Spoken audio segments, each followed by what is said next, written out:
아니다. 자, 그럼 이제 오늘 수업 할게요. 오늘 수업은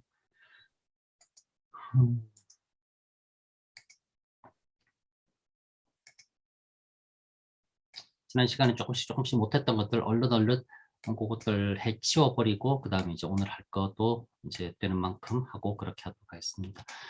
이런 프린트블 하나 있었습니다. 민족주의적인 그 무엇의 시작, 그의 완성에서는 말에서 음악으로 해가지고서는 19세기 중후반 유럽 주변부의 국민학파 음악과 민족주의 정체성의 완성이라고 하는 프린트블 하나 있었어요. 선생님 갑자기 왜 뜬금없이 음악 뭐 이런 거 하세요? 뭐 선생님 음악 되게 좋아하시나요? 우리 뭐 문학이고 음악이랑 별 관계 없잖아요. 맞아요. 맞습니다. 그러긴 하나 이야기했던 것처럼 지금도 역시 마찬가지지만은 문학이라고 해서는 문학만 딱 띄어가지고서는 게다가 러시아 문학만 딱 띄어가지고 본다고 하면은 결국은 러시아 문학도 제대로 못 봅니다. 정확하게 보지도 못하고 그냥 자기식으로 그냥 역시 마찬가지로 그냥 상상하고 그냥 판타지로 메워버리는. 저는 차라리 조금은 저학년 때나 아니면은 처음은 차라리 조금 이렇게 넓게 좀 시야를 좀 이렇게 좀 폭넓게 바라보아야 어렴풋하게나마 그래 뭐 문학 이런 건가 러시아 문학 이런 건가 뭐 내지는 우리 이제 이번 학기에서 다루었었던 19세기 20세기 초까지 러시아 문학 이런 건가 라고 하는 부분들 그래도 비교적 오해 없이 이제 좀 이렇게 맥락 안으로서는 집어넣을 수가 있을 겁니다. 이야기했던 하고 싶은 게 뭐냐니까 한 4페이지 정도 있습니다. 4페이지 정도 있는데 그냥 뭐 읽어보면은 뭐 어지간하게 다들 알 수 있어요. 여러분들 뭐 상식과 교양의 차원 내지는 뭐 다른 과목, 다른 수업에서 다루었던 내용들도 해서는 알 수 있습니다. 하나, 구체적인 사실들은 이거는 그냥 사실은 뭐 백과사전류 정도의 사실입니다. 그냥 뭐 어디를 찾아보더라도 그냥 뭐 국민학파 등등등 하면 그냥 다 알 수 있습니다. 그리고 물론 그렇게 국민학파 등에 대해서 백과사전류의 건조한 설명이 이루어지는 부분에도 부분적으로서 다루어지고 있으나 문학사, 러시아 문학사, 그 다음에 19세기, 20세기 초를 다루는 러시아 문학사에서 함께 연관지어서 강조하고 싶은 부분은 내 입장으로서는 어쨌건 러시아는 유럽 주변부예요. 그건 명백한 사실입니다.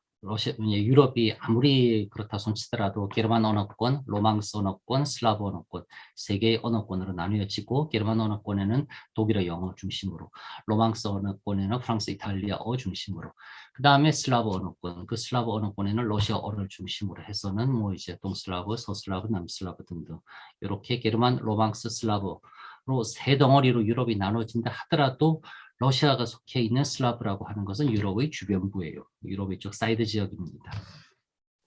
그 사이드 지역이라고 했을 때 이 주변부는 확실히 게르만 문화권, 로망스 문화권의 유럽의 중핵 지역들보다는 상대적으로 조금씩은 늦을 수밖에 없어요. 늦었었습니다. 역사적으로 명백하게. 뭐 이것마저도 부정하자라고 하는 것은 당연히 아니에요. 동시에 그러한 유럽의 주변부 지역들은 공교롭게 다들 슬라브 지역이면서 그 유럽의 주변부 지역들이 상대적으로 뒤늦게 뭔가 우리는 저들과 다르다라고 하는 자신들에 대한 자각, 뭔가 우리는 우리구나라고 하는 생각을 느껴가면서 그렇게 느껴가는 우리는 우리구나라고 하는 생각을 밖으로 표현하는 일종의 그렇게 그리고 표현된 걸 통해서 아 역시 우리는 우리구나라고 하는 것을 재인식하는 그 과정에 있어서 문학이라고 하는 것 그리고 문학 이전에 음악이라고 하는 것이 훨씬 더 강력하게 다가왔었다고. 그게 시간이 점점 지나면서는 이제는 거부할 수 없는 어떠한 흐름으로서 구체화되면서 본격적으로 드러나기 시작했었던 게 바로 유럽의 국민학파 음악이라고 하는 요 종류입니다. 그래서 뭐 체코는 체코대로, 러시아는 러시아대로, 핀란드는 핀란드대로, 헝가리는 헝가리대로, 스웨덴은 스웨덴대로, 노르웨이는 노르웨이대로, 즉 프랑스, 영국, 독일, 이탈리아 등등이 아닌 다른 요가 주변 지역에서 이른바 이상 없지요. 뭔가 자기들의 것을 그렇게 만들어 나갔었다고요. 그렇게 자기들 만들어 나가면서 러시아에서는 초이콥스키를 비롯해서는 이제 이러저러한 사람들 등등등 등장하게 됩니다. 등장하고 러시아 바깥의 이제 러시아 말고 다른 그러나 러시아랑 비슷한 문화적인 그런 이제 부분을 가지는 체코라고 하는 것도 마찬가지고 그래서 이제 늘 러시아 이야기만 하면은 약간 이런 느낌이 있어요. 난 처음에 뭐 내가 배울 때는 나도 그런 생각 좀 못했었는데 가르치는 입장에서 이야기하다 보니까 늘 러시아는 이렇다, 러시아는 이랬다, 러시아는 뭔가 이런 면이 있다라고 이야기하면은 조금 뭐라고 할까나 러시아만 그럴까? 내지는 왜 유독 러시아만 그래야 돼? 라고 하는 조금은 이제 이 뭐라고 할까나 객관성, 보편성에 대한 질문들이 조금은 생겨납니다. 그래서는 그때 러시아가 그러했던 것이 과연 정말 아주 유니크하게 그지없는 현상으로서 러시아만 그랬던 것인지, 아니면 이게 최소한의 어느 정도 보편적인 맥락 흐름에서 러시아 역시 그러했던 것인지, 이 정도는 이해를 해야 됩니다. 어느 게 뭐 좋다 나쁘다 이 문제를 떠나서 왜 그랬던가라고 하면, 러시아가 그때 그랬었다라고 하는 것을 어느 정도 분명하게 이해를 하자고 하면은, 왜 러시아만 그때 그랬었던가, 정말 러시아만 그때 그러했었더라고 하면은 왜 그랬지? 라고 하는 것도 함께 납득을 하고 이제 이해를 하고 있어야 러시아가 그때 그런 선택을 내리고 그런 결정, 뭐 그런 상황이 펼쳐진 것이 그나마 조금은 납득이 될 수 있다고 해요. 그게 아니라고 하면은 러시아만 그때 그랬던 것은 아니더라. 비슷한 상황에 처해 있는 다른 곳도 역시 그때 그러한 비슷한 결정, 비슷한 이른바 행동 양식을 보여주었더라라고 하면은 그거는 또 다른 이야기가 되는 거라고. 무슨 이야기인지 알겠사옵나이까? 오해 아닌 오해를 피하자고 하는 거예요. 그냥 러시아가 되게 그냥 아주 특이하고 뭔가 러시아는 유럽도 아시아도 아니다. 뭐 이런 식으로서 러시아를 아주 그냥 뭐 이 개별성, 독자성만 강조하려고 하는데 사실 절대 그렇지도 않거니와, 그렇게 이해하는 것 자체가 아주 심각한 오해로 뭐 계속 이렇게 초래 약이 되어 갈 수 있기 때문에 이건 조금은 이제 분명하게 이해하는 게 필요합니다. 그렇게 과연 러시아만 그때 그러했었는가라고 하는 것을 한 번쯤 검증해 볼 수 있는 게 바로 이 국민학파라고 하는 음악들 된다고요. 그래서 유럽 주변부에서도 역시 주변부는 주변부 나름대로 중심부에 대해서 일종의 자기 것을 찾고 자기 것을 정립하려고 하는 시도는, 이야기하자면 어디든 다 있어 왔습니다. 러시아만 그러했던 것이 아니라, 그리고 문학만 그러했던 것이 아니라 음악이 그때였건 어떠한 식으로도 뭔가 스스로의 것을 강하게 발현하고자 하는 욕구를 가진 곳에서는 다들 그렇게 드러내고 있었던 조금은 이제 일반적인 맥락이라고 이야기할 수 있어요. 그렇게 교차 검증처럼 하나 해볼 수 있는 사례가 바로 체코의 국민학파 음악, 그중에 스메타나라고 하는 사람의 불타바라고 하는 체코의 수도 프라하를 흘러가는 우리식의 한강 같은 그걸 가지고서는 이른바 오랜 체코 민족 뭐 그들의 이제 상황 이야기를 노래하고 있는 교향곡 C라고 하는 작품이에요. 여기 유튜브 영상도 하나 같이 걸려 있습니다. 이거는 이제 서양 고전음악 전공하는 사람의 스메타나 그 다음에 또 이 불타바에 대해서 설명을 하는 15분쯤 되는 영상입니다. 이제 이 음악들 하고서는 이미지하고서는 설명 잘 돼 있어요. 그러니까 이거는 꼭 나중에 유튜브 링크 타고 들어가서는 한번 보세요. 저도 조금 이제 시야를 조금 이제 좀 넓힐 수 있도록 그렇게들 합시다.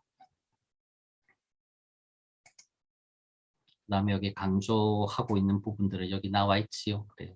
이런 것도 나중에 보면은 무슨 말인지 대략 알 수 있을 겁니다.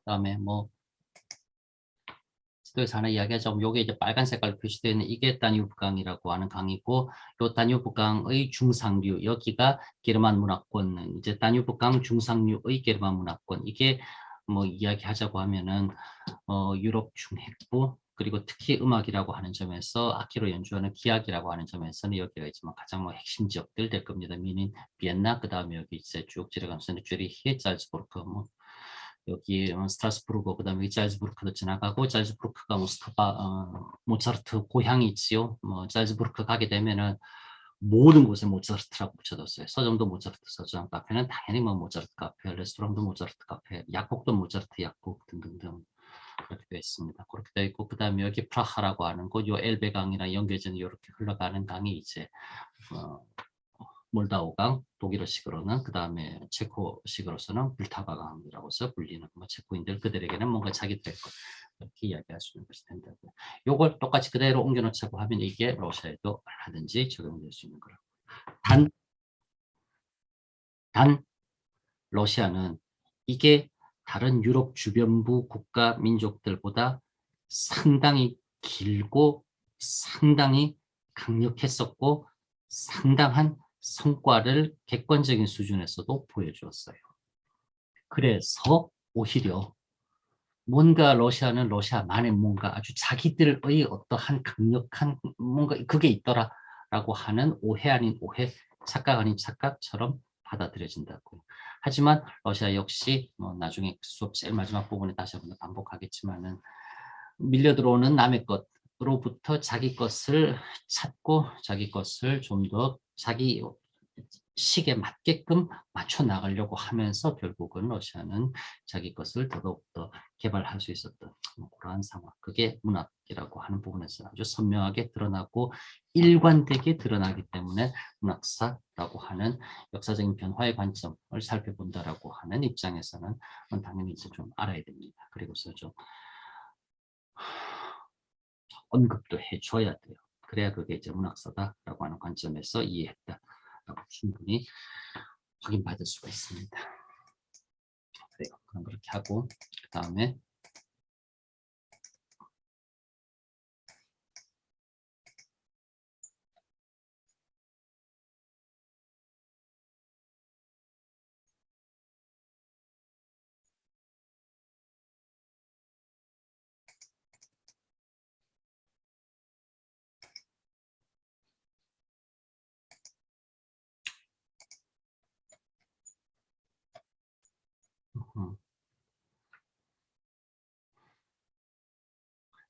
음, 그렇습니다. 그 다음에 우리 이제 지난 시간에 갈매기 했었고 갈매기 처음 올렸을 때 PDF 파일에는 1891년이라고 써는 연도가 잘못되어 적혀 있습니다. 91년이 아니라 96년이 맞아요.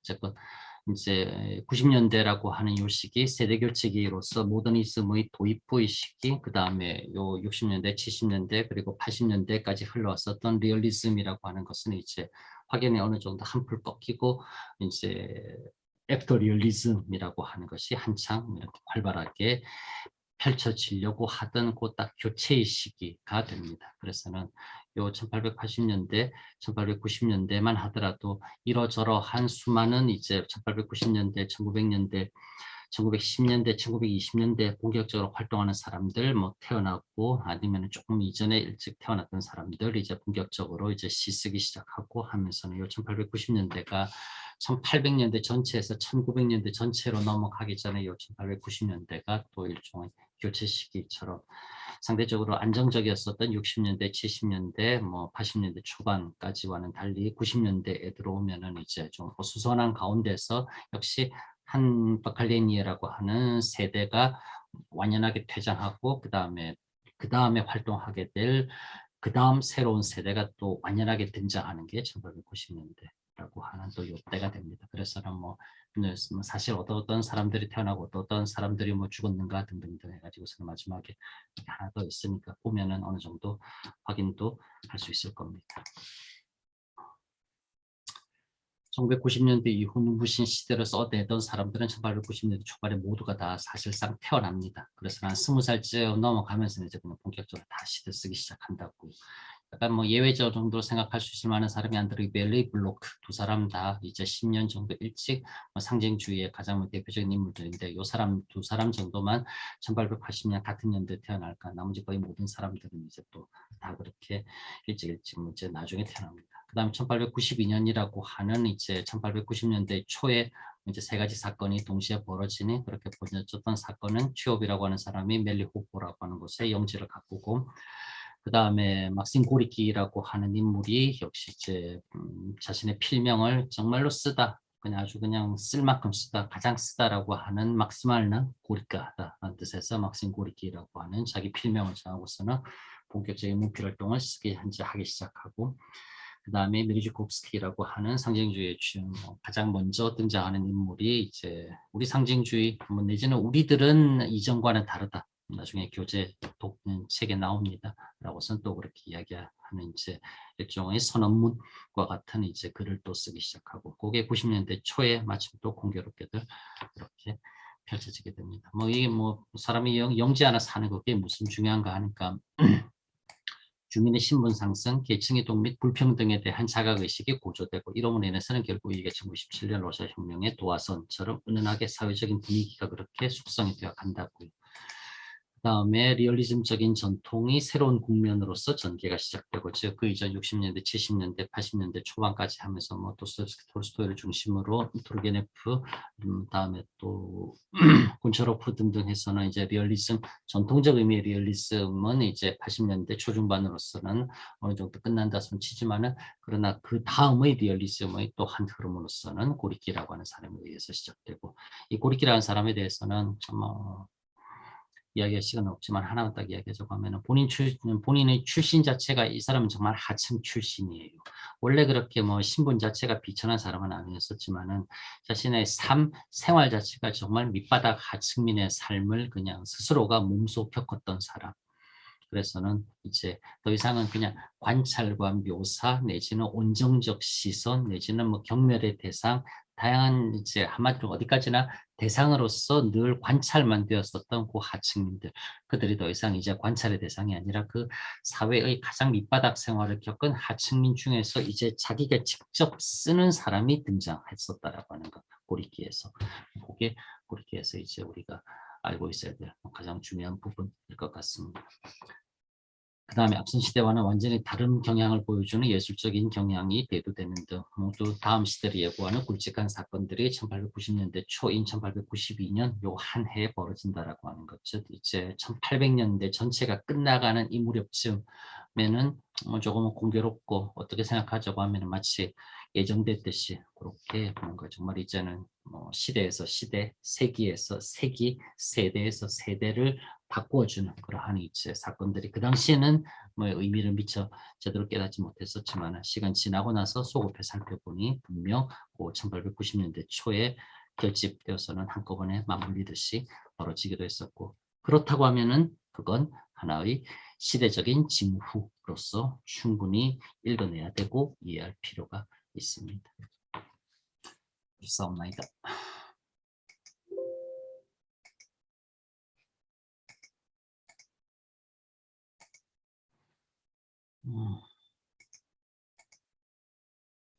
만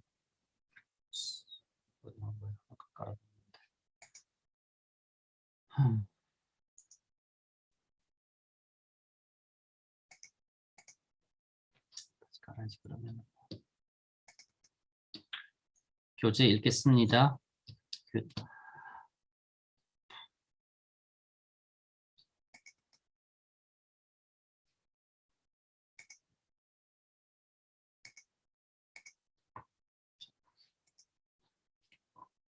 교재 좀 읽어보았어요.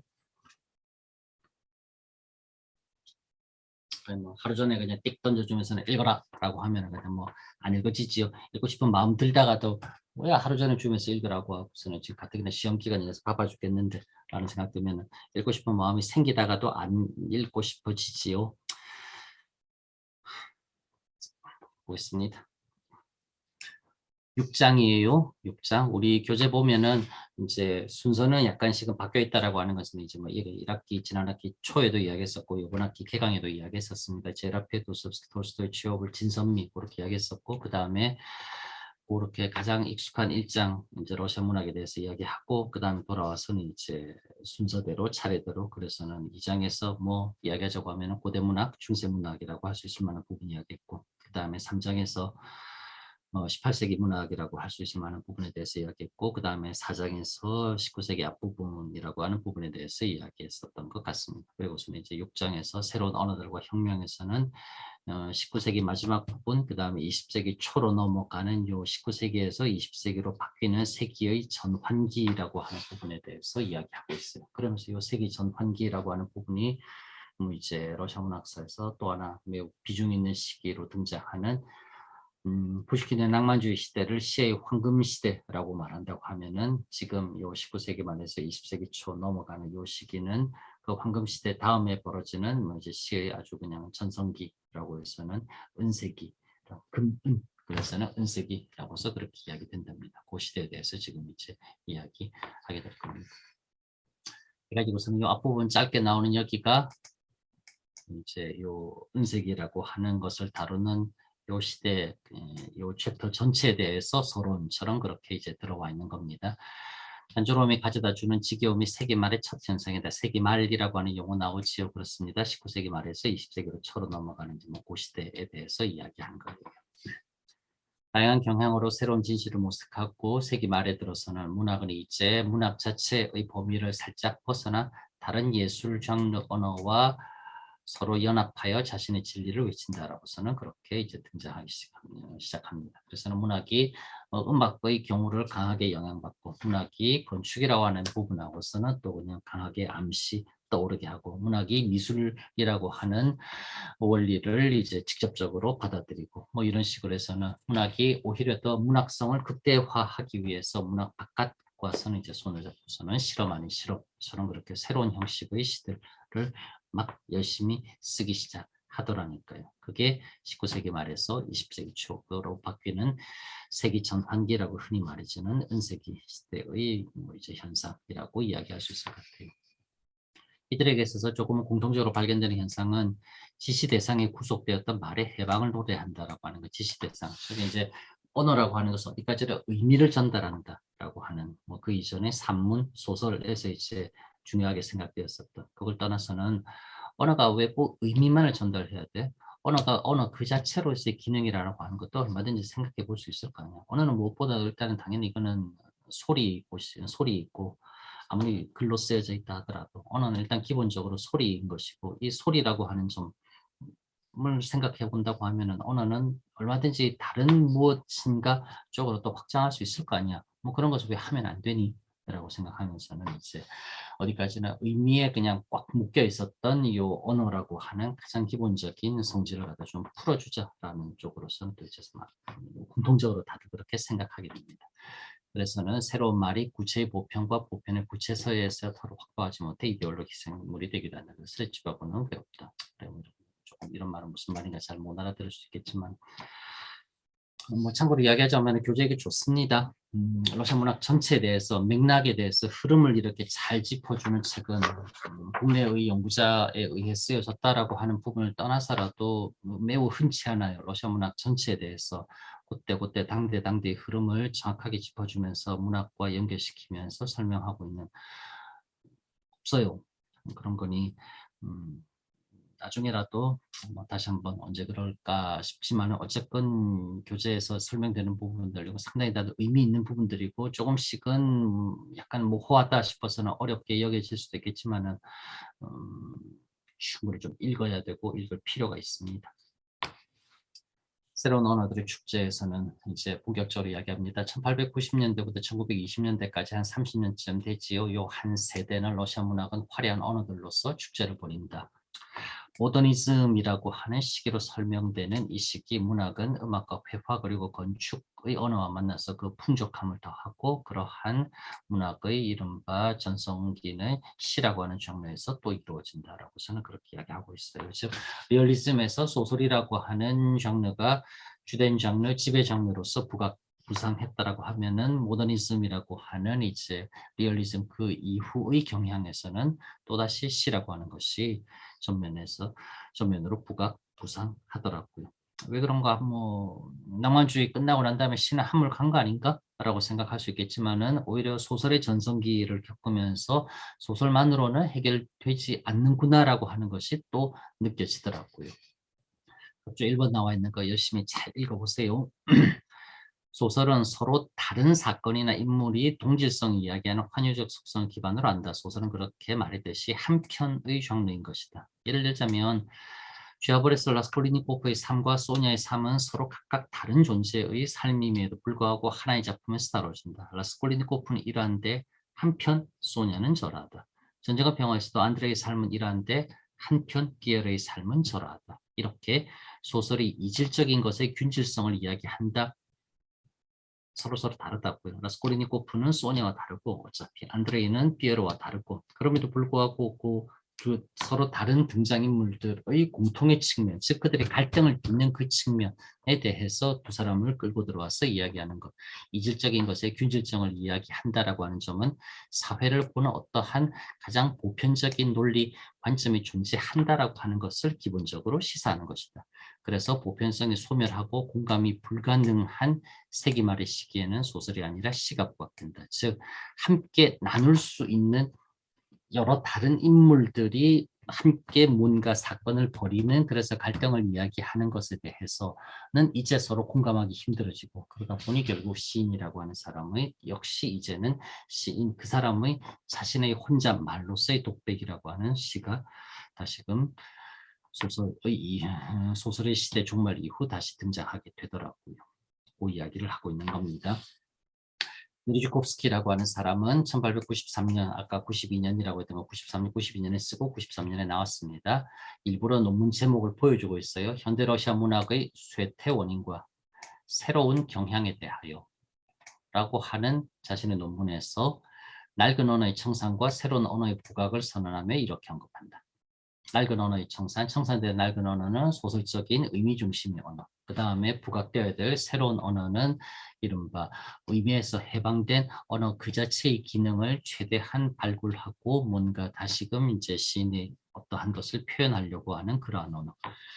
유물론에 구속된 지난 시대의 문학은 이상에 대한 사람 고유의 열렬한 갈구에 청산되어야 된다. 그리고 그 이상을 담을 새로운 언어가 부각되어야 하고, 이 새로운 언어는 현실의 복귀에서 흘러나와 결코 소멸되지 않는 고대와 영혼으로의 복귀를 뜻하는 것이다. 그래서 생각을 규정하고 제한하는 말이 아니라 생각의 무한한 차원을 표현하는 상징이 새로운 언어가 된다. 이렇게 첫 번째로 등장한 새로운 언어가 바로 상징이라고 하는 것이다.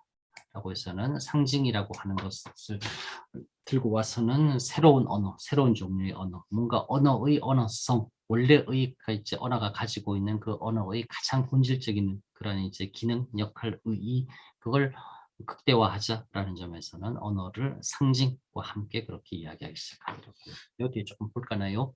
상징이란 단순히 무엇을 대시 표시한다라고 하는 의미에 국한되지 않는다. 우리 보통 상징이라고 하면 그렇게 생각하잖아요. 뭐 예를 들어서는 장미라고 하는 것은 뭐 사랑의 상징이다. 피라고 하는 것은 뭐 희생, 순결의 상징이다. 뭐 그렇게 이제 뭐 이야기할 수 있잖아요. 상징은 기호나 신호, 은유, 알레고리 뭐 이런 종류의 것들과는 다른 것이다. 이들과 달리 상징은 가장 근본적인 본질을 지시하고 드러낸다. 그러니 현상에서는 상징이 모호할 수밖에 없다. 붉은색이 상징하는 것 했을 때 누구는 그 붉은색을 사랑이라 받아들이고, 누구는 그 붉은색을 희생이라 받아들이고, 누구는 그 붉은색을 마치 뭐라고 할까나 어떠한 영원함 이상이라고 받아들이고, 뭐 그런 식으로 상징이라고 하는 것은 많은 의미를 함께 내포하는 것으로서 현상계에서 붉다라고 하는 그 붉음의 상징, 그것만은 당연히 모호할 수밖에 없고 사람에 따라서는 다 다르게 수용될 수밖에 없을 거라고요. 은유나 원관념과 보조관념이 유사관계에 입각해서 의미를 구축한다. 예컨대 장미 여인에서 여인은 장미와의 유사성에서 비롯된 의미를 부여합니다. 장미 여인이라고 했을 때 장미같이 아름다운 여인이라고 하는 의미에서 장미 여인이라고 하는 의미는 성립된다고요. 이때 우리는 그 여인에게 실제하는 한 차원을 더 풍부하게 인식할 수는 있지만 장미처럼 아름답다라고 하는 예를 들어서는 그렇다고 이 은유가 그 여인의 본질을 포착했다고는 말할 수 없다. 오히려 변질, 장미라고 하는 어떠한 가져오는 그 변질을 통해서 그 여인의 의미를 포착했다고 말할 수 있을 것이다. 은유는 빗대는 언행으로 그 말 그대로 비유인 셈이다. 반면 이와 달리 상징은 비유에 속하지 않는다. 상징은 관념 이전의 근본적인 의미를 전달하는 것이다. 비유 이전의 가장 근본적인 본원적인 의미를 전달하는 것, 그게 상징이라고. 즉 유추 가능한 은유와 달리 상징은 인간의 인식 한계를 넘어선 어떠한 근본적인 절대를 표현하는 것이다. 마치 이야기하자고 하면은 가시광선의 한도 내에서만 인간의 망막에 의해서는 지각되고, 또 가청의 주파수 한도 내에서만 듣는 인간 인식의 인간 감각의 유한성으로서는 포착할 수 없는 어떠한 근원을 표현하는 것이 바로 상징인 것이다. 생각하자고 하면 당연히 그건 모순이다. 어떻게 사람이 자기 인식을 뛰어넘는 언어, 곧 상징을 가능하게 하는가. 하지만 바로 그걸 하려고 했었기 때문에 그곳에 상징주의의 의미, 상징주의의 언어가 놓여 있는 것이다. 이렇게 해설할 수 있습니다. 예를 들어서는 블로크라고 하는 사람이 쓴 시에서 이런 구절이 있다고 하네요. 오, 성스러운 여인이여, 촛불은 무척이나 부드럽고 그대의 모습은 큰 위안이요. 숨소리나 말소리가 내게 들리지 않아도 들리거나 보이지 않더라도 나는 믿사옵나이다. 사랑하는 그대의 그리고 그대의 존재를. 뭐 이렇게 상징주의자들은 생각하고 이야기하고 그렇게 믿으려 했었다고요. 이렇게 상징은 사람의 유한한 인식 구조로는 포착할 수 없는 무한한 본체의 신비를 담기에 모호할 수밖에 없다고. 본질적으로 모호한 것을 포착해내려고 하는 시도를 끊임없이 하고는 있지만은, 그러나 상징 자체가 이미 가장 본원적인 것이기 때문에 그 본원적인 것을 이렇게 표현하든 저렇게 표현하든 그거는 부분적인 표현밖에 될 수 없는 것이니 그거 모호할 수밖에 없는, 바로 이 상징을 순간 속의 영혼 혹은 현상 속의 본질이라고서는 그렇게 부르면서 상징주의자들은 이야기를 하려고 했습니다. 이런 언어, 곧 상징을 추구하는 상징주의에서 예술은 상징주의에서는 이 사람들은 세상을 둘로 나눕니다. 보이는 저차원의 리얼리티, 레알리아라고 하는 것, 그리고 보이지 않는 고차원의 리얼리티, 즉 자신들이 상징으로서 표현하고자 하는 상징이 담고 있는 것, 레알리오라라고 하는 것, 레알리아, 레알리오라, 그렇게 둘로 나눠서 이야기합니다. 그렇게 문학은 말을 넘어서는 말 건너편에 저 어떤 세계를 추구하는 것이며 이성이 아닌 다른 방법, 즉 상징으로서 세계를 인식한다라고서는 그렇게 설명될 수 있어요. 상징주의. 러시아 뿐만 아니라 아마 전 세계 문학 사조, 문학 흐름 중에서 가장 신비로운 부분이 이 상징주의일 겁니다. 딜레마에 빠져 있어요. 인간의 언어라고 하는 말로서 표현하지만은 사실은 인간의 언어, 인간의 인식으로서는 담아낼 수 없는 그 어떤 것을 포착하려고 하는.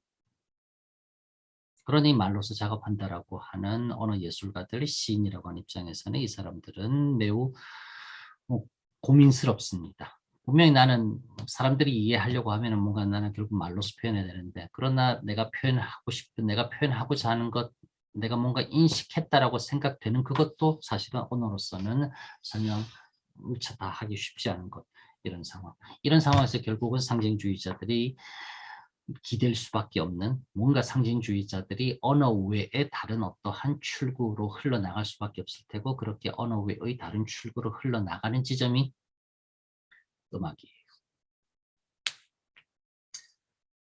상징이라고 하는 것이 가장 본원적인 것을 담고 있기 때문에 많은 것을 오히려 담는다라고 했을 때, 음악 또한 역시 가장 추상적인 예술의 형태로서 이제 가사가 없는 이제 이 악기 연주만으로서 그 음악이라고 하는 것 또한 가장 추상적이면서 또한 어떻게 생각하자고 하면 가장 폭넓은 것을 담아낼 수 있는 어떠한 예술적인 형식이 음악이라고 했을 때, 상징주의자들은 기본적으로는 결국은 언어로 작업하는 인간의 언어로서 작업하는 시인이라고 스스로를 뚜렷하게 인식은 하고 있지만은, 그러나 언어만으로 상징을 담아낼 수는 없다라고 생각하기 때문에, 또한 그들은 언어 외의 다른 영역, 즉 음악이라고 하는 영역과 을 강하게 자신의 시라고 하는 언어 예술과 그렇게 결합시키려고 하게 됩니다.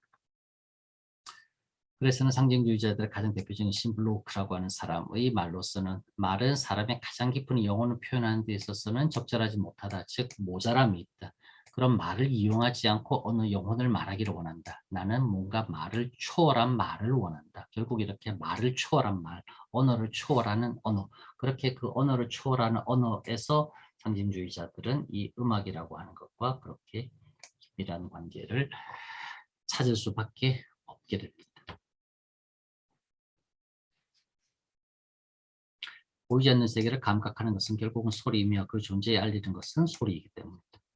이렇게 하면서는 낭만주의에서는 이제 잠깐 비교를 합니다. 낭만주의에서는 저 세계, 즉 이상향이라고 하는 저 세계를 그려갑니다. 우리 배웠었지요. 이 세계에 속하는 언어로서는 저 세계를 온전히 담을 수 없기 때문이다. 하지만 상징주의에서는 조금 다릅니다. 레알리오라라고 하는 것, 즉 앞에서 봤었던 여기 레알리오라라고 하는 고차원의 리얼리티, 요 레알리오라라고 하는 것을 추구하기 위해서 지금 이 세계를 훌쩍 떠나려고 하지 않습니다. 상징주의는. 근데 똑같이 낭만주의 했던 것 그냥 그대로 되풀이만 하면은 그거는 의미가 없는 거죠.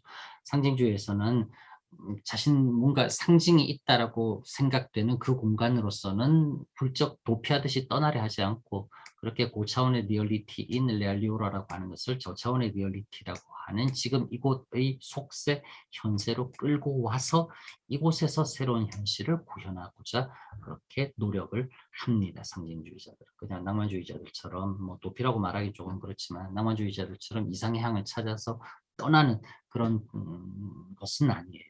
새로운 현실은 속된 이 세계의 성령에 구현된 참된 저 세계이다라고서는 그냥 플라톤의 이원론에서 그렇게 둘로 나뉘는 것처럼 현상의 세계와 동굴 안의 지금과 동굴 바깥의 저곳이 있어 동굴 바깥으로 뛰어나가려고 하는 것이 아니라 동굴 바깥의 것을 동굴 안으로 들고 와서는 동굴 안에서 동굴 바깥을 비추려고 하는 그런 노력을 했던 사람들이 상징주의자들이라고 말할 수 있어요.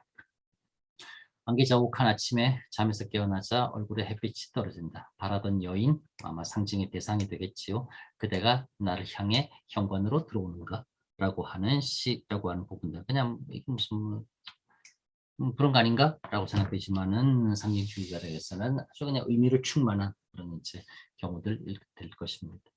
러시아의 상징주의는 서구의 상징주의와는 다르다. 물론 다시 한 번 더 이야기합니다. 러시아의 상징주의는 프랑스의 상징주의로부터 강렬하게 영향받아서 시작합니다. 역시 마찬가지로 외부의 자극을 통해서는 뭔가 일단은 저런 게 있나?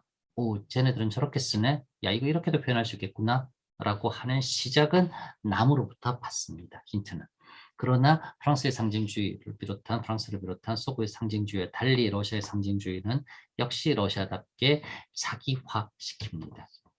체현에서는 뭔가 그래 알겠어 뭐 이러한 새로운 경향 어떠한 새로운 방식이 있을 수 있다 손치자. 하지만 이건 걔네들 거고 나한테 맞는 우리의 방식은 좀 달라야 되지 않을까? 라고 하는 자신들에게 보다 적합한 자신들의 방식. 이건 러시아가 매우 열심히 찾으려고 합니다. 그래서 그렇게 매우 열심히 찾으려 했었던 자신들의 방식. 그게 러시아에게 그게 문학사에서 얼핏 보자고 하면은 늘 뭔가 새로운 방식처럼 보이지만 그렇게 새로운 방식으로 보이는 그것은 사실은 마지막에도 다시 한 번 더 쓰고 있지만은 결국은 자기 자신들의 방식이었다는 점. 뭐 그게 문학사 우리 이번 학기 과목에서 결국은 이해해야 될 가장 핵심적인 부분이라고 나는 생각합니다.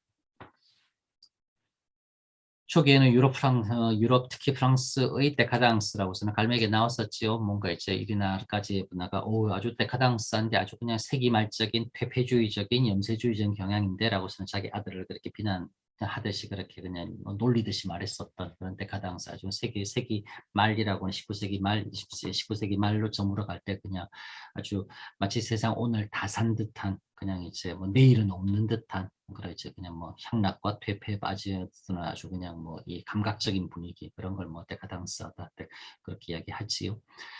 바드미아 시운동의 한 경향 출발했던 러시아의 상징주의는 이내 곧 1900년대에 이르러서는 러시아적 색채를 강화하며 유럽의 상징주의와는 다른 차원의 형성한다. 이게 결국은 러시아가 자기들에게 맞는 방식을 찾아갔고 그렇게 자기들의 맞는 방식을 찾는 그 과정에서 기존과는 다른 새로운 양식을 뭐 그냥 자연스럽게 그렇게 획득 확보하게 된 그런 경우일 겁니다. 흔히 러시아의 2세대 상징주의자, 즉 성숙한 상징주의라 불리는 알렉산드르 블로크, 안드레이 벨리, 비아체슬라프 이바노프라고 하는 등등 쓰는 사람들은 상징주의를 단순히 문예 활동으로서가 아니라 이게 러시아적 이거는 나는 별로 근데 종교의 차원으로서 끌어올립니다.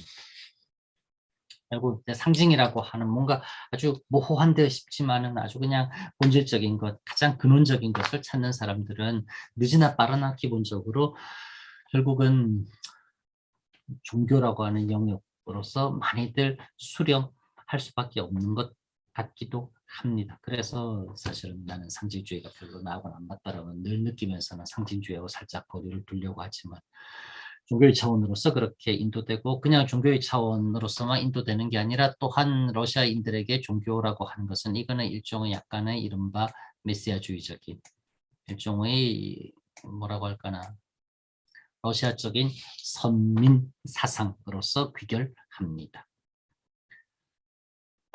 러시아적인 선민사상은 유태인들의 선민사상과는 조금 달라요. 유태인들의 선민사상은 자신들이 가장 우월하기 때문에 자신들이 신에 의해서 선택받았다라고 선민사상이라고 생각하는 게 이제 뭐 거칠게 이야기하자고 했을 때 유태인들의 유태적 선민사상이라고 하면은 러시아적인 선민사상은 조금 다릅니다. 어떻게 이것도 어떻게 생각하면 유태인들만큼 조금 재수 없는 밥맛 없는 선민사상이기도 한데 러시아는 어, 미안 웃어서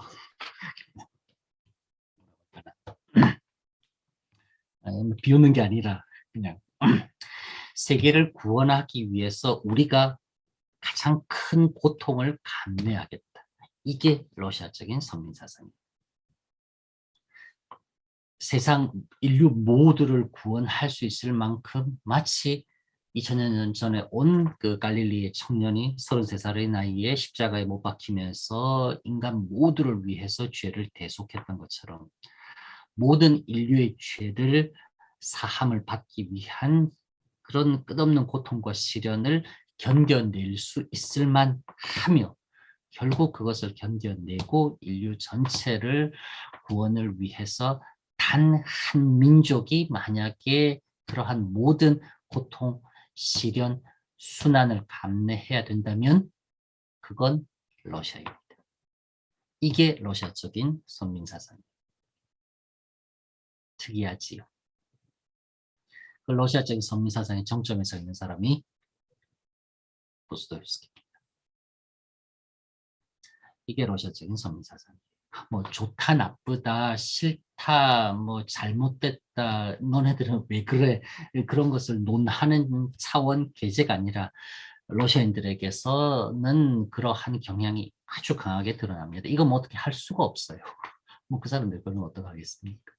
어쨌건 러시아적인 선민사상이라고 하는 부분, 메시아를 이제 기다리고 어떠한 구원, 마지막에 이제 심판을 내려주는 그 구세주의 출현을 열렬하게 기다리면서 그 심판의 순간이 왔을 때 우리 러시아인들이 모든 고통을 대속하겠다.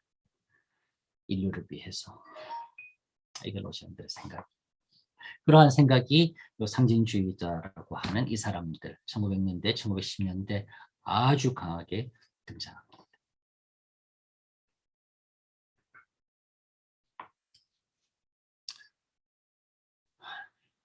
좀 질리지요?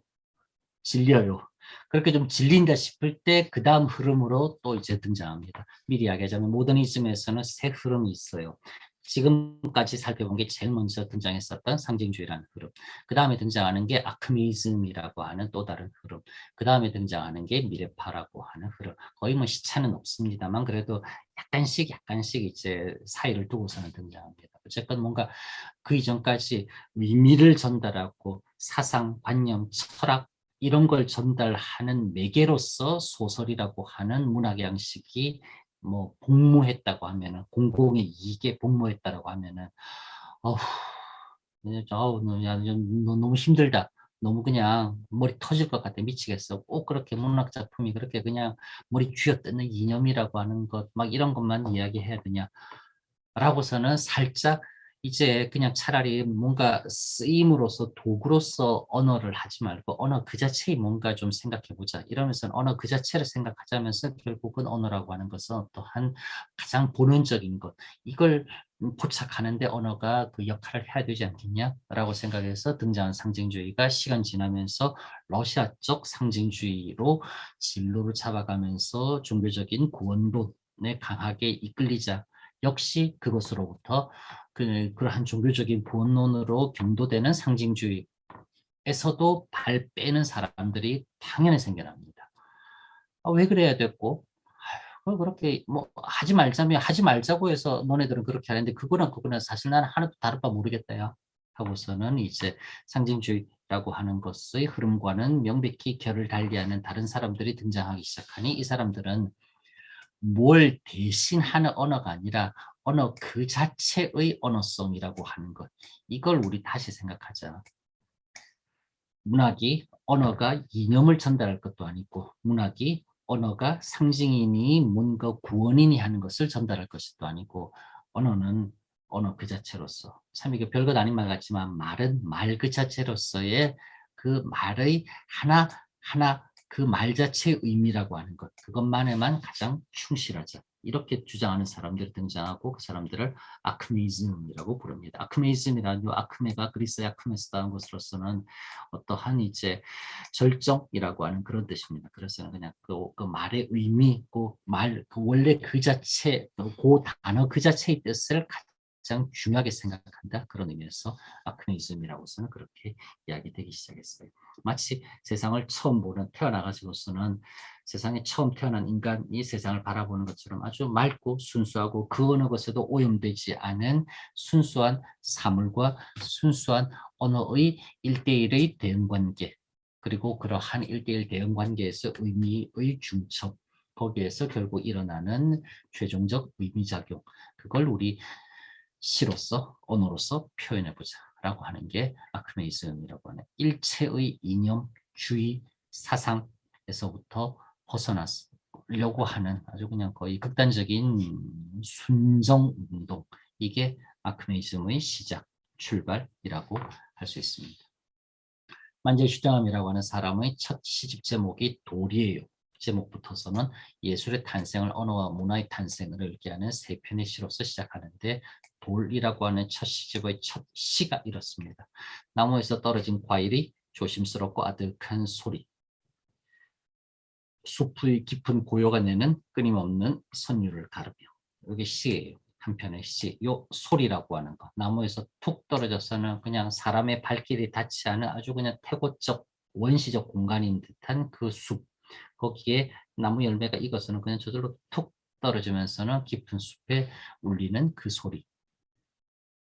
소리처럼, 우리 아크메이스트들의 시 또한 마치 처음 태어나는 언어처럼 원래의 그 말, 원래의 그 뜻과 원래의 그 의미를 연결지어서는 우리는 시를 쓰겠다. 이게 아크메이즘이라고 하는 것을 주장했던 사람들의 가장 기본적인 지향 되겠습니다.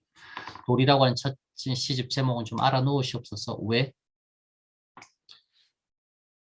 마치 1대1의 의미작용처럼 요 사물에는 이 뜻이다, 이 사물은 이 뜻이다, 요 사물은 이 뜻이다를 하나하나 차곡차곡 쌓아서는 전체로서 의미작용을 일으키겠다라고 하는 것은 상징주의에서 말을 강하게 지향하지만 결국은 언어로서 담아낼 수 없는 그 무엇은 음악이라고 하는 영역과 결합해서는 표현하려고 했던 것처럼, 상징주의자들이 아크미즘이라고 하는 이 사람들은 의미와 소리의 단단한 결합, 그리고 중첩되는 그 단단한 결합을 통해서는 의미작용을 결국 궁극적으로 끌어올리려고 했으니, 아크미즘이라고 하는 이 사람들은 건축이라고 하는 장르 영역하고서는 아주 밀접하게 관련되어 있어요. 그래서 시를 쓸 때도 단어 하나하나도 마치 그냥 돌 쌓아 올려가지고서는 성체 만들고 사원 만들고 하는 것처럼 건축적인 그런 이제 구조 원리에 아주 충실하고 그걸 강하게 연상시키는 방향으로서 그렇게 쓰려고 합니다. 그래서 그걸 그냥 드러내다시피 하는 게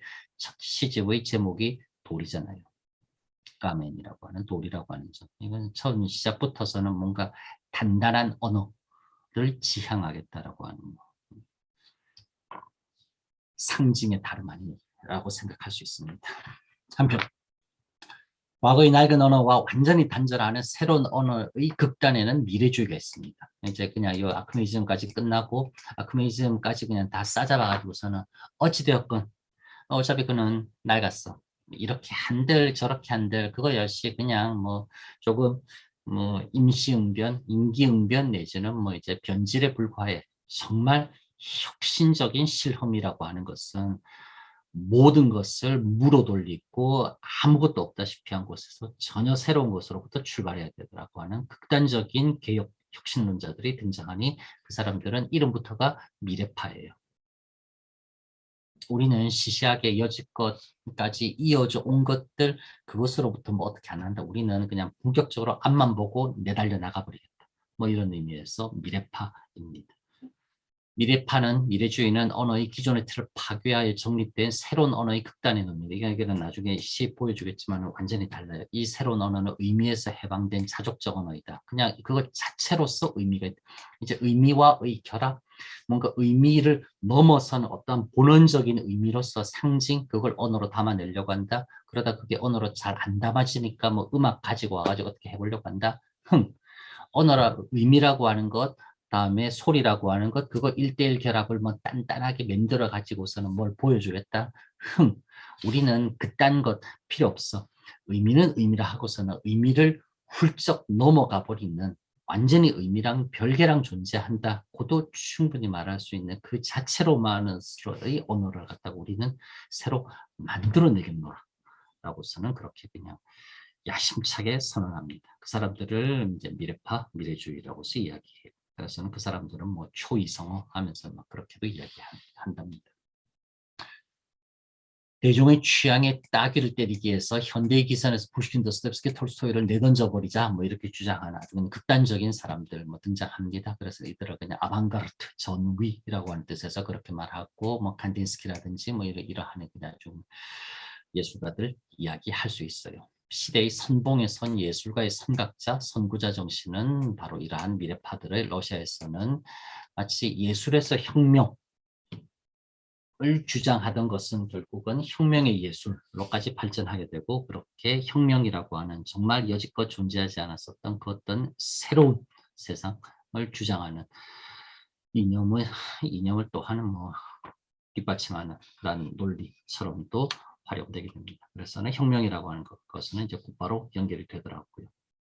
마이콥스키의 좌이킹진곡이라는 시입니다. 거기서 보여주기를 누가 거기 오른쪽으로 걷는가 왼쪽으로 좌이경지고 왼쪽으로 가자라고 하는 것. 뭐 이제 여지껏의 보수의 탈을 쓴 결국은 전제 왕권을 폐지하고서는 사회주의라고 하는 이제 좌익적 생각을 주장했었던 뭐 결국 마르크스 공산주의 혁명 그것을 뒷받침하는 게 이 미래파들의 예술이라고도 할 수 있습니다. 그러긴 하나 당연히 미래파들은 이념을 따라가고 뭔가 이념을 프로파간다 하기 위해서 자신들의 예술을 쓴 게 아니라 이 미래파라고 하는 사람들은 완전히 새로운 예술을 하기 위해서는 자신들의 새로운 세상이 도래해야 된다. 라는 점에서 혁명이라고 하는 것을 기꺼이 환영하면서 수용했었던 뭐 그런 상황이었습니다.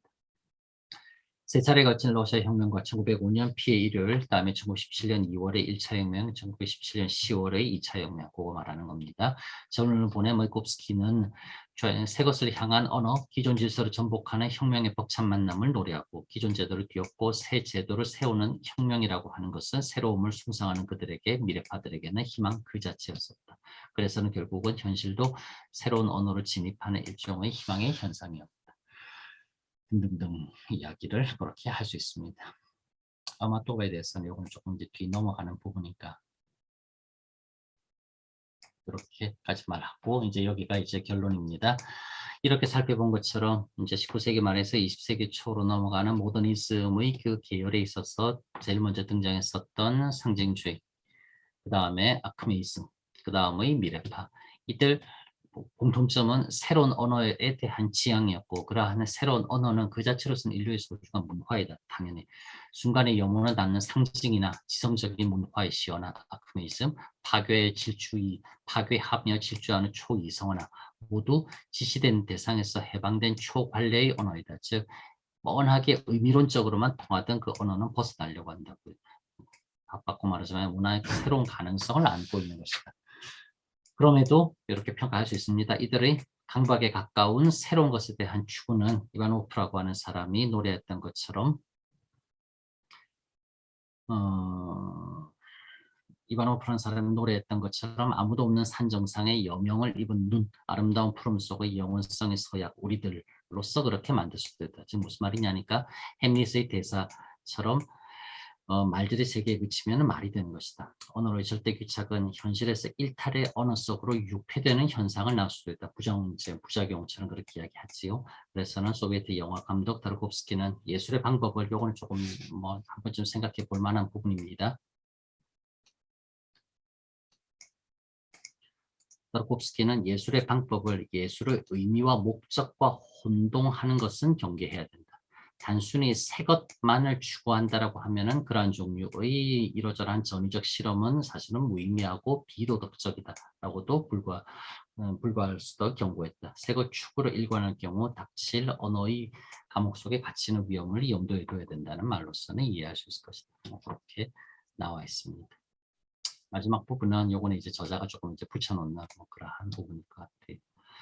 사이즈 리얼리즘 해가지고서는 이 부분은 혁명 이후 생겨나는 일종의 이제 리얼리즘의 두 번째 상황입니다. 즉, 요 사회주의라고 하는 부분에 액센트를 찍어서 이해할 수 있는 부분으로서 1860년대, 1870년대, 80년대 초까지 뭐 도스토옙스키, 톨스토이 뭐 등등등 거기를 이른바 비판적 리얼리즘이라고 했을 때 리얼리즘의 두 번째 단계를 사회주의 리얼리즘이라고 해서는 이른바 사회주의 이념 과 함께 결합되는 리얼리즘, 그걸 그렇게 이야기하고 요거는 명백히 20세기의 현상입니다. 그래서 이 부분은 당연히 우리 이번 학기 수업 시간의 범위에 들어오지는 않습니다. 그러긴 하나 지금 교재에서는 사회주의 리얼리즘을 본격적으로 설명하는 것이 아니라 왜 러시아에서 혁명이 일어났고 왜 러시아에서 결국 사회주의 리얼리즘이라고 하는 것이 받아들여졌던가에 대해서 설명을 하기 위한 도입처럼 이렇게 나와 있어요. 그리고 요 설명하기 위해서 나와 있는 이 도입은 인텔리겐치아 19세기 나오고 우리 이번 학기 수업에서 다루었었던 19세기 초부터 데카브리스트 혁명부터 쭉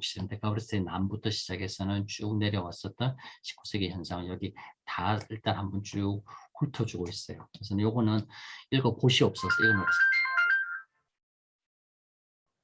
요번 우리 수업학기, 요번 우리 학기 내용과 또 그냥 직접적으로 연관이 되는 부분이라고 총정리처럼 아주 유용하게 쓸 수 있는 부분이기 때문에 요 페이지까지는 쭉 다 읽어보세요. 읽어보면 앞에서 했던 많은 것들이 좀 이해가 되고 정리가 아주 그냥 심플하게 잘 됩니다. 그러면서는 투르게네프를 여기서 다루고 있어요. 앞에 도스토옙스키, 톨스토이, 취업까지 이야기했지만은 러시아 리얼리즘에서 빠뜨렸었던 투르게네프를 여기서 이야기를 하고 있어요. 그 맥락에서. 그렇게 이야기하고 그 다음에 고리키라고 하는 사람 와가지고서는 노동자 계층은 작품의 주인공으로 삼았고 가장 대표적인 작품으로 뭐 어머니라고 하는 작품 하나 이해할 수 있다라고 하는 것. 그래서는 결국은 1917년 혁명이 일어나게 되고 고리키를 중심으로 한 리얼리즘 결국은 이제 고리키를 중심으로 사회주의 혁명 이후 사회주의 러시아의 현실을 아주 리얼하게 담아내라라고 하는 게 결국은 사회주의 리얼리즘이라고 그렇게 이야기할 수 있을 것입니다. 그렇습니다. 그래가지고서는 교재 어차피 여기서부터는 여기까지는 읽으세요. 그 다음에 혁명과 내전, 신경제정책 하는 이 부분은 1920년대에 속하는 부분으로서는 우리 이제 요번 학기 범위는 좀 벗어납니다. 벗어나도 그냥 한 페이지 정도 더 읽으면은 20세기 초까지에 대해서는 알 수 있으니 그냥 일단 흐름에서 계속 읽겠다라고 하면은 한 페이지 더 읽는 거니까 뭐 그거는 이제 얼마든지 가까이 읽어볼 수 있을 겁니다. 이걸 하시고요. 그다음에 오늘 저기 수업 프린트물 해가지고서는 막 몇 페이지 엄청나게 많은 양으로 올라와 있는 거 있었지요. 거기서는 조금만 이야기할게요.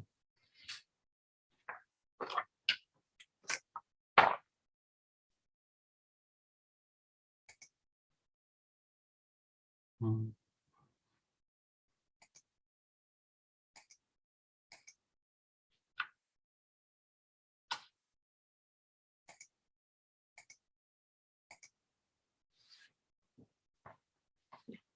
공유되지요? 되지요? 교재에 나와 있는 부분은 조금 이제 자세하게 풀어 쓴 겁니다.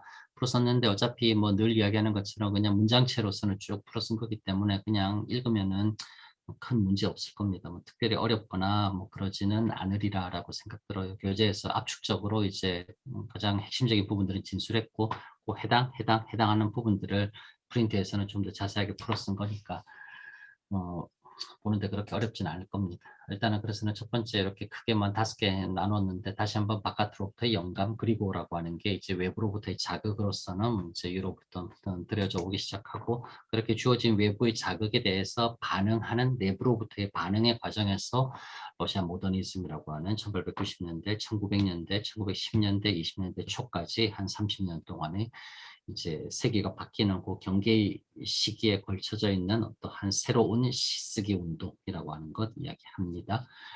그렇게 이제 그렇게 등장한 새로운 시쓰기 운동으로서 은세기 모더니즘은 아까 이야기했던 것처럼 상징주의, 아크네이즘, 미래파 그리고 모더니즘 흐름 바깥에 있는 사람들도 있습니다.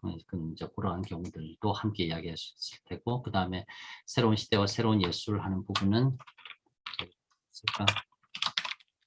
예술의 종합이라고 하는 부분이에요.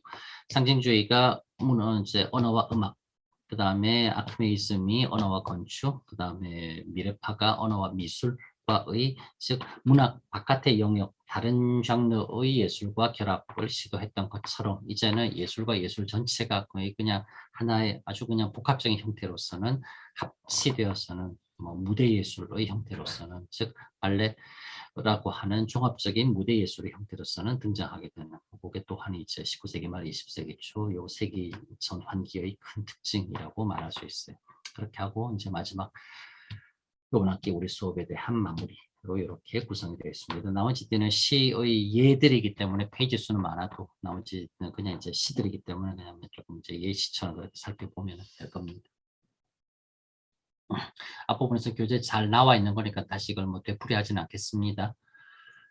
프랑스의 상징주의 시문학 운동, 이제 교재 봐가면서 반드시 이야기하고 샤를 보들레르의 그 상응이라고 하는 요 시에서부터 상징이 시작되었다는 것, 이거는 뭐 상식과 교양의 차원에서 자연은 살아있는 기둥들 사이에서 때로 알 수 없는 말들이 두런두런거리는 사원, 사람은 낯익은 눈길로 그를 지켜보는 상징의 숲 속을 지나간다. 이 상징의 숲이라고 하는 이 구절에서 상징이라고 하는 말이 가장 먼저 등장하고 결국은 상징이 뭔가 이렇게 서로 교응한다라는 점에서 상응이라고 하는 요 제목이 이제 한마디로 보틀레르에 의해서 쓰여진 이게 상징주의의 뭐 모토처럼 그렇게 등장하면서는 새로운 시쓰기 운동 그렇게 시작되지요. 맞받아서 블라지미르 솔로비오프라고 하는 러시아 상징주의의 1세대라고 하는 사람. 이 사람이 나중에 도스토옙스키가 80년대 넘은 도스토옙스키가 말년에 자기 셋째 아들 잃었을 때 아주 그냥 슬픔에 잠겨서는 옵티나 수도원 갔을 때 이때 젊었었던 솔로비오프하고 만나서는 도스토옙스키가 솔로비오프에 대해서 나이는 한참 어렸었지만 아주 그냥 위로와 영감도 많이 받게 됐지요. 어쨌건 솔로비오프는 도스토옙스키보다 그냥 한 세대는 훌쩍 어린 사람이긴 하긴 하지만은 그러나 그러한 생각의 지향이라든지 그런 경우는 아주 그냥 맞닿아 있었던 그런 경우였습니다. 솔로비오프가 쓴 시, 솔로비오프의 가장 유명한 시 중에 하나입니다. 사랑하는 친구여, 넌 알지 못하는가? 즉 보지 못하는가? 우리에게 보이는 이 모든 것이 눈에 보이지 않는 것의 반사이고 그림자일 뿐이라고 하는 것은 즉 현실 세계에 우리에게 있는 것은 허상이고 이거는 뭔가 그냥 다 그림자에 불과하다. 본질이라고 하는 그 상징을 우리가 이해하고 보고 알아차려야 된다라고 하는 그 이야기지요. 플라톤 많이 연상시키지요. 사랑하는 친구여, 너에겐 들리지 않는가? 삶의 삐걱거리는 소음이 장엄한 화음의 이지러진 반향일 뿐이라고 하는 것이 뭔가 본원적인 것은 따로 있다는 거죠. 그렇게 따로 있는 그 본원적인 것을 알아차리자. 이게 상징주의자들의 첫 주장이 됐죠. 사랑하는 친구여, 너는 느끼지 못하니 온 세상에 있는 것은 단 하나. 말없이 인사하며 마음이 마음에게 말하는 것뿐이라고 하는 것은. 이게 이제 상징주의자들에게서는 첫 출발이 되다시피 한 92년 아까 메리추코프스키의 현대 러시아 문학의 쇠퇴 새로운 경향에 대하여라고 하는 논문 나올 때 상징주의자들에게 포문을 열다시피 한 첫 시쯤이 됩니다. 러시아도 그리 어렵지 않습니다. 밀리드로 크릴리데니 위즈슈도 세비즈모의 남이 우리에게 보여지는 이 모든 것들은 비동형 동사 현재가 되지요. 돌고 트블레스크 뭔가 반짝이는 것, 돌고 젠 그림자뿐이라는 걸, 아트 니즈리모브 아취함이 눈에게는 눈으로는 보이지 않는 것들로부터서의 그림자 내지는 반짝이에 불과하다라고 하는 것을 너는 보지 못하니 라고 그렇게 나와 있죠. 러시아도 그리 어렵진 않습니다. 지나이다 기피우스라고 하는 러시아 여류 시인의 또 다른 시이기도 합니다.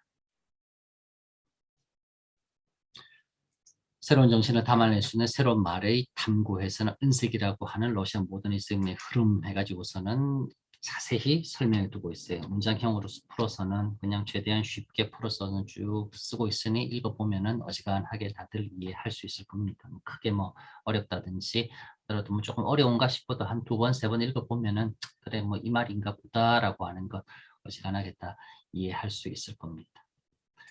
하나의 현상으로서 모더니즘에서 러시아 문학사의 특징으로서 하나 정도, 뭐 두 개 정도 언급하자고 한다면 문학의 주체로서 여성들이 이제 본격적으로 등장하기 시작했다라고 하는 시대적인 현상은 조금은 언급해야 됩니다. 확실히 19세기 말 20세기 초 들어가면서 이제 여성들이 종전처럼 그냥 남성 작가들에 의해서 대상화되거나 사랑의 대상, 연인, 내지는 뭐 슬픔의 대상화되는 것이 아니라 여성들 스스로가 이제는 글 쓰고 시 쓰고 하는 사람들이 전면에 등장했다라고 하는 점.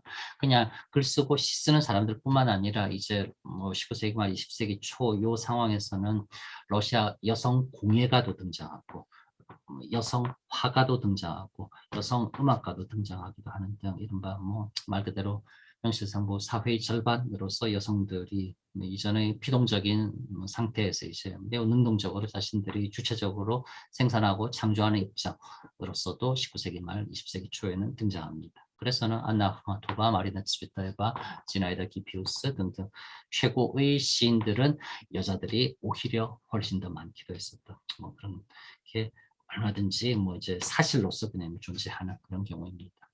역시 비교 아닌 비교처럼 하자고 하면은 프랑스 낭만주의서 스탈 부인이라든지 영국의 이제 제인 오스틴 내지는 브론테 자매 등과 같은 샬롯 브론테의 제이미어라든지 에밀리 브론테의 폭풍의 언덕 등등등 이런 이제 요 경우는 조금은 국지적인 상황 되겠지만은 19세기 말 20세기 초에 여성들이 매우 집단적으로 뭔가 주체적인 어떠한 이제 표현 행위에 참가했었다라고 하는 점 이거는 러시아만의 이거는 매우 독특한 현상입니다. 그래서 이런 걸 좀 차라리 볼 필요 있어요. 그래요. 그렇습니다. 그리고 또한 하나 더 생각할 수 있을 만한 것은 문학인의 사회적인 신분 변화. 그러니까 주체로서 여성이 등장하는 것뿐만 아니라 사회적 신분 변화에서 아까 이야기했었던 고리끼와 같은 남성, 이제 고리끼와 같은 실제 노동자 계층에서 노동자의 삶을 살아서 사회 최하층의 삶을 살았던 사람이 글 쓰면서 작가로서 문학 행위, 문학 활동의 전면에 주류에 등장했다라고 하는 점. 이건 명백히 역시 또 하나의 사실이자 현상이라고 분명히 이야기할 수 있습니다. 그만큼 문학이라고 하는 것, 예술이라고 하는 것, 먹고 사는 좀 바깥에 있는 잉여로운 생산 활동이 이제는 점점 하방으로 널리 퍼지고 확대되었고 기꺼이 또한 그쪽에 투신하려고 하는 사람들이 생겨나기 시작했다라고 하는 사회 전반의 변화 충분히 드러나고 있다라고 얼마든지 생각할 수 있어요. 이런 거는 명백히 문학적 사실이자 현상으로서 문학사라고 하는 맥락에서는 언급하고 평가해 줘야 되는 그런 부분입니다. 현세기 모더니즘 흐름에 대한 고찰에서는 상징주의, 그 다음에 아크메이즘, 그 다음에 미래주의 또는 뭐 미래파 해가지고서는 나와 있지요. 설명들을 잘 해뒀습니다. 그냥 쭉 구경하듯이만 읽더라도 어느 정도 머릿속에 그림은 이제 뭐 충분히 잡힐 거예요. 한번 살펴들 보세요. 원래는 이 부분까지 해서는 한 2주 정도 수업을 더 해야 되는데 앞부분에서 약간 진도 조절 시간 조금 넘어가면서는 여기를 좀 충분히 못 다루고 있긴 한데 뭐 원래 계획되었던 이제 문학서 진도는 여기까지였었습니다. 그래서 혁명 이전까지 그 다음에 혁명 이후부터서는 20세기에서는 이제 또 하나. 그 다음 새로운 시대와 새로운 예술로서는 예술의 종합이라고 하는 건 아까 이야기했었습니다. 문학이 문학 외에 음악이니 건축이니 미술이니 하는 다른 영역과 긴밀하게 결합하는 것처럼 이제 그냥 무대 위에서 완전히 하나로 합일되는 그런 이제 예술로서 종합적 예술이라고 하는 게 19세기 말 20세기 초의 또 하나의 큰 특징이었다라고 하는 점 우리 이제 이해할 수 있습니다. 그 다음에 모더니즘 흐름 밖의 시인 순서상으로서 여기 위로 올라가는 게 낫겠네. 그 다음에 모더니즘 흐름 바깥의 시인으로서는 아까 앞에서 이야기하는 상징주의, 아크메이즘, 미래파로서는 규정할 수 있지만 규정에 들지 않는 시인들도 또한 당연히 있는 것이며 그들 또한 역시 가장 훌륭한 뭐 시대를 보여주고 있어요. 마리나 츠베타에바, 세르게이 예세닌, 보리스 파스텔나 우리 닥터 쥐바고의 작가로서 파스텔나가 소설가로 많이 알고 있지만 파스텔나크는 초기에 시들도 많이 썼고 파스텔나크의 초기 시들은 훌륭합니다. 그래서 파스텔나크는 소설가 쥐바고의 저자뿐만 아니라 시인으로서 파스텔나크도 또한 당연히 평가되어야 되는 부분들이 얼마든지 있어요. 그렇습니다. 그래서 문학사를 마무리하며 해가지고서는 나와 있지요. 여기까지는 수업 시간에 몇 번 언급했었던 부분입니다. 그 다음에 그 뒷부분도 이제 뭐 조금씩은 살펴보도록은 하세요. 왜 또 안 보이냐? 버전이 달라서 그렇나?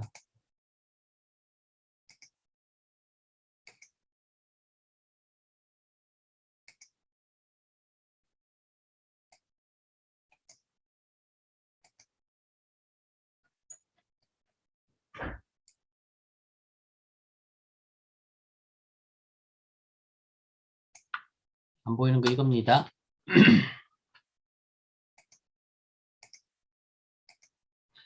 이렇게 이른바 2차적인 파동을 그릴 수 있을 거라고요. 이 파동 자체는 드미트리 취재프스키라고 하는 19세기 말 태어나서 20세기 초 페테르부르크에서 공부하고 러시아 혁명 터지자 유럽으로 망명을 떠나서는 독일 하이델베르크 대학에서 오랫동안 가르쳤었고 2차 세계대전 벌어지자 미국으로 이제 다시 몸을 옮겨서는 하버드 대학에서 서구인들에게 러시아 문학을 오랫동안 강의했었던 이제 연구자이자 교육자입니다. 그 취재프스키에 의해서 러시아 문학은 일종의 파동 현상, 러시아 문학뿐만 아니라 그린다고 생각할 수 있을 것이다. 중세 문학이 이어져 오다가 18세기 고전주의, 그 다음 19세기 낭만주의, 황금세기, 그 다음 19세기 후반의 리얼리즘, 그 다음에 19세기 말 20세기 초의 은세기, 모더니즘, 뭐 신낭만주의, 누군 또 그렇게도 말한답니다. 그 다음에 사회주의 리얼리즘, 그 다음에 사회주의 해체되고 난 뒤의 포스트 리얼리즘, 그 다음에 오늘날이라고 하는 이런 파동 현상을 그린다라고 해서 어느 게 위에 있고 어느 게 아래에 있는 거 이건 뭐 큰 의미가 없습니다. 이야기하자고 하면은 결국은 뭐 거칠게 말해서 감성과 이성 요 양극단을 오가는 것. 그러나 똑같이 왔다 갔다 하는 진자 운동은 아닙니다. 한번 갔다가 저쪽으로 넘어갔다가 이쪽으로 넘어올 때는 과거의 그리로 회귀하는 것이 아니라 갔다 오면서 이제는 달라진 모습으로 돌아와요. 즉 그러니까 나선형인 스파이럴한 형태로서는 발전 진화해 나간다고요.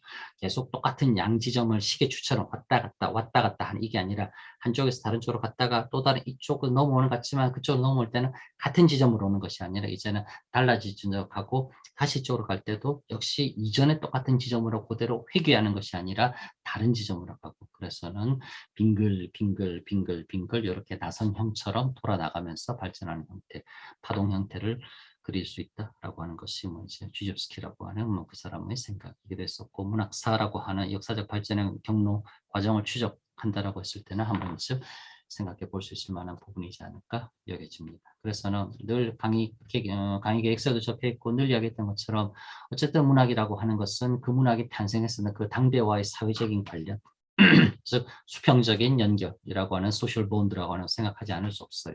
그 다음에 문학 그 자체 내에서도 또한 이제 예술적으로도 얼마든지 시간 지나면서 동사적으로 변화해 나갑니다. 그건 수직적인 결합, vertical bond라고서는 그렇게 이야기할 수 있습니다. 그 수평축, X축, 수직축, Y축이 만나는 그 점들 교점을 잡고 그 교점들을 연결해서 얻어지는 궤적 그래프가 결국은 문학사의 진화 발전 과정이라고 말할 수 있을 거예요. 그걸 알아보고 그걸 해보자라고 하는 게 1학기부터 시작해서는 요거는 학기까지 쭉 이어져 내려오고 있는 모스크바 이제 문학사의 길이 될 것입니다. 요거 하나 사진 하나만 보고서는 끝내도록 하겠습니다.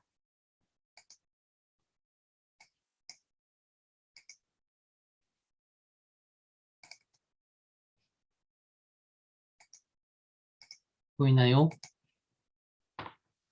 이거 뭘까나? 그 톨스토이가 쓰나요? 혼란인 톨스토이 묘입니다. 톨스토이 무덤이거든요. 톨스토이 무덤이 아무런 것도 없어요. 뭐 그건 그래요. 더 놀라운 거는 옆에 길이 나 있거든요. 이게 약간 나무가 이래서 그러는데 이렇게 쭉 나가면은 길이고 이래로 차들로 지나다녀요. 심지어. 무슨 뜻이다? 톨스토이 무덤이 종착역이 아니에요. 톨스토이 무덤이 있으면은 이 사람은 여기까지 왔구나 라고 하는 것을 인식하고 여전히 우리는 우리의 갈 길을 찾아가라라고 하는 게 톨스토이의 의도입니다. 마찬가지로 러시아 문학이라고 하는 것 또한 자신의 길을 찾아가는 여정이었었어요.